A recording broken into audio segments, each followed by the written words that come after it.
The story starts with the Koenigsegg CCR. It costs £380,000 and it'll do 242 miles an hour. But when Tiff drove it last year, he found it a little underwhelming. Especially when it ground to a halt. Another temperamental supercar, we thought.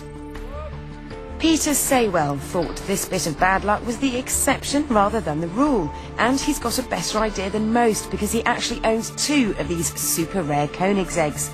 He owns a company which supplies spare parts to the aviation industry, and he agreed to let us into his garage and reveal the inside story on what it's really like owning two of the fastest cars in the world. What drove me to buying a Koenigsegg was basically its looks. Looks in supercars are really the first thing which is so important about how you feel and what your passion for the car is. The performance was absolutely unbelievable, and I think with a lot of modern supercars they are somewhat tamed in terms of noise levels, and it still has a rumbling V8 which is really the guts of what supercars are all about. And I said, it's very rare, it's unique. Many people can go and buy a Porsche or a Ferrari or a Lamborghini, but Koenigseggs are made to order and very, very special. Occasionally, Peter's cars have needed a bit of factory support, which is only a phone call away.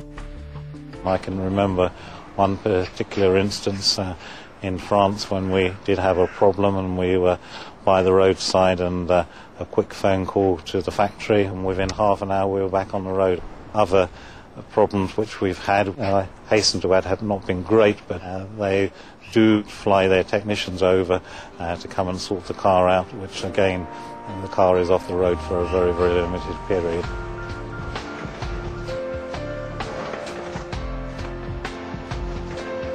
Apart from my love for the Koenigseggs, as you can see around me, I do have a passion for all the other types of supercars, the Ferraris, the Lamborghinis, you name it in fact, but they're all very, very special in their own right.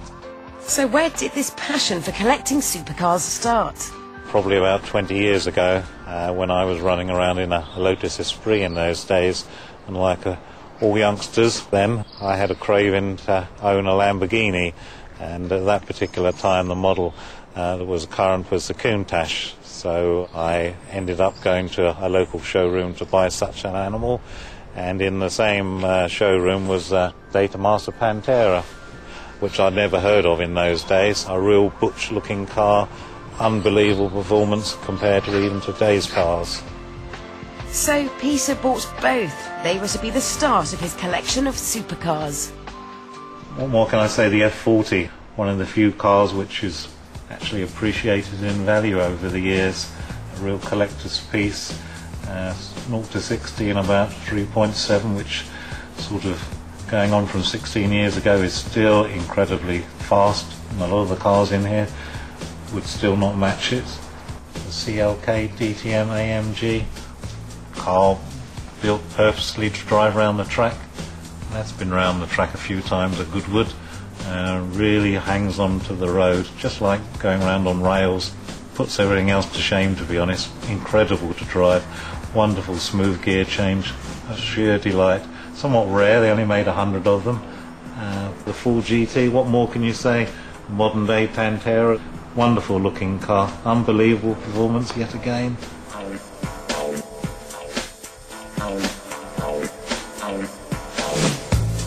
Carrera GT.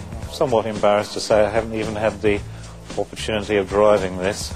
Besides my passion for cars, I'm somewhat of a workaholic as well.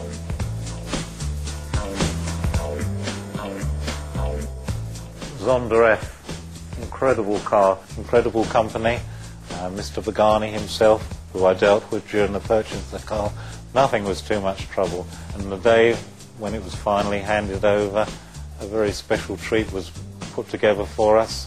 We had classical music, my favourite. The entire workforce was out there with the car when it was handed over to me. Champagne was flowing. Just really a special day.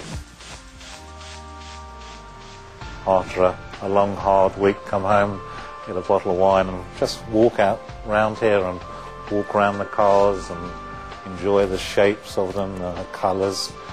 You know, lots of people collect paintings and they do exactly the same thing, they just look at them. And as I said, you know, when you've had a long tough day, just to walk around here, it's really relaxing, and you know, they are something which you're very proud of.